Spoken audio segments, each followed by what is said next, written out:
Cable drum ഇറക്കുന്നതിനിടയിലുണ്ടായ അപകടത്തിൽ ഇരുകാലുകൾക്കും ഗുരുതര പരിക്കേറ്റ KCB കരാർ തൊഴിലാളി തൊടുകയിൽ രമേശിനായി സർവകക്ഷികളുടെ നേതൃത്വത്തിൽ ചെറുതോണിയിൽ ധനസമാഹരണം നടത്തി.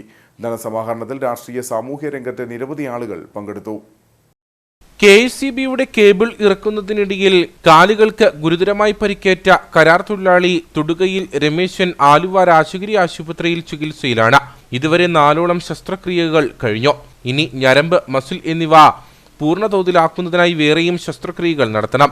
നിർധനനായ രമേശിനായി വാഴത്തുപ്പ് ഗ്രാമപഞ്ചായത്ത് പ്രസിഡന്റ് ജോർജ് പോൾ ചെയർമാനായും ഗ്രാമപഞ്ചായത്ത് അംഗം ടിൻഡു സുഭാഷ് കൺവീനറായും ചെറുതോണി കാനറ ബാങ്കിൽ ജോയിന്റ് അക്കൗണ്ടും തുടങ്ങിയിട്ടുണ്ട്. 30 ലക്ഷത്തോളം രൂപയാണ് ചികിത്സയ്ക്കായി വേണ്ടി വരുന്നത്. KCB സ്റ്റോറിൽ തൊഴിലാളിയായിരുന്ന TV രമേശൻ കഴിഞ്ഞ ദിവസം അപകടത്തിൽപ്പെടുകയുണ്ടായി.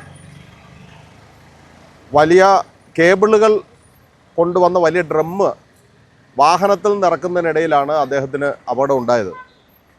മറ്റ് ജീവിതമാർഗമൊന്നുമില്ലാത്ത കൂലിപ്പണിയെ മാത്രം ആശ്രയിച്ച് ജീവിക്കുന്ന ഒരു തൊഴിലാളിയാണ് രമേശൻ. വാഹനം അശ്രദ്ധമായി മുന്നോട്ടെടുത്തത് മൂലം ചെയിൻ ബ്ലോക്കിൽ ശരിയായ നിലയിൽ ലോക്ക് വീഴാതിരുന്ന ഡ്രമ്മ് താഴേക്ക് വീഴുകയും രമേശൻ്റെ കാലിൽ പതിച്ച 2 കാലുകളും നഷ്ടപ്പെടുന്ന സാഹചര്യമാണ് ഉണ്ടായത്. ഒരുപാട് വെയിനുകൾ മുറിഞ്ഞു പോയിരുന്നു. ഈ സാഹചര്യത്തിൽ രാജഗിരി ഹോസ്പിറ്റലിൽ അഡ്മിറ്റായിട്ടുള്ള അദ്ദേഹത്തിന് ഒരുപാട് സർജറികൾ ഇപ്പോൾ തന്നെ വേണ്ടി വന്നിരിക്കുകയാണ്. ഇനിയും കുറേയേറെ സർജറികൾ കൂടി നടത്തിയാൽ മാത്രമേ അദ്ദേഹത്തിന് ആരോഗ്യം വീണ്ടെടുക്കാൻ കഴിയുകയുള്ളൂ. 30 ലക്ഷത്തിലധികം രൂപ ചെലവ് വരുമെന്നാണ് പ്രതീക്ഷിക്കുന്നത്. ഇതിന്റെ ഭാഗമായാണ് ചെറുതോണിയിൽ ധനസമാഹരണം നടത്തിയത്. രമേശിന്റെ തുടർ ചികിത്സയ്ക്കായി സുമനസ്സുകളുടെ സഹായം തേടുകയാണ് നാട്ടുകാർ.